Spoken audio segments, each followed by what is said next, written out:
கண்ணன், எத்தனை நேரமா குளிக்கிறீங்க? சீக்கிரம், இன்னைக்கு சண்டே, குழந்தைய ஹாஸ்டல்ல இருந்து கூட்டிட்டு வர வேண்டாமா? எனக்கு இன்னும் சமையலே முடியல. நீங்க குளிச்ச உடனே இந்த ரவிக்கு கொஞ்சம் பட்டன் தைச்சு தரீங்களா? With pleasure. வச்சுட்டு போ. தேங்க்ஸ். என்னுடைய கடமை.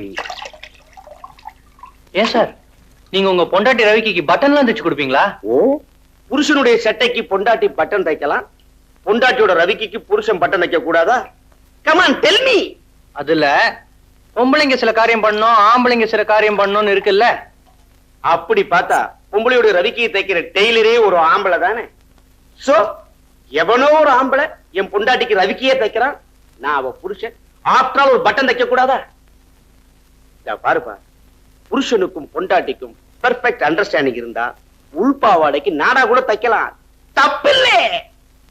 கட்டி இல்லையில் சிவம் இல்லை. ஐயோ, ஆமாக்கா, எனக்கு நாக்கு பிடிக்கிற மாதிரி 4 கேள்வி கேட்கணும் போல் இருந்து. பாரு, வெக்கம் மானம் சூடு சொன்ன இல்லாம என்னமா போஸ்ட் கொடுத்துட்டு பட்டன் தைக்கிறாரு. ஆமா, அத்தான் எங்க? போவண்டி. போகவண்டினா? ஓ, அத்தான் திரும்பி வந்தோடனே அவர் கையில ஒரு ரவிக்கையை கொடுத்து நீ பட்டன் தைக்க சொல்லு. என்ன அது பாப்போம். ஒன்னும் ஆகாது. 10 நாள் கழிச்சு உங்க அக்காவுக்கு காரியம் நடக்கும். கொலையெல்லாம் பண்ண மாட்டாருக்கா. மிஞ்சி போனா கத்துவாரு, திட்டுவாரு, இல்ல அடிப்பாரு. அப்போ இந்த மனுஷனுக்கு ரோஷம் வருதா பாக்கலாம்.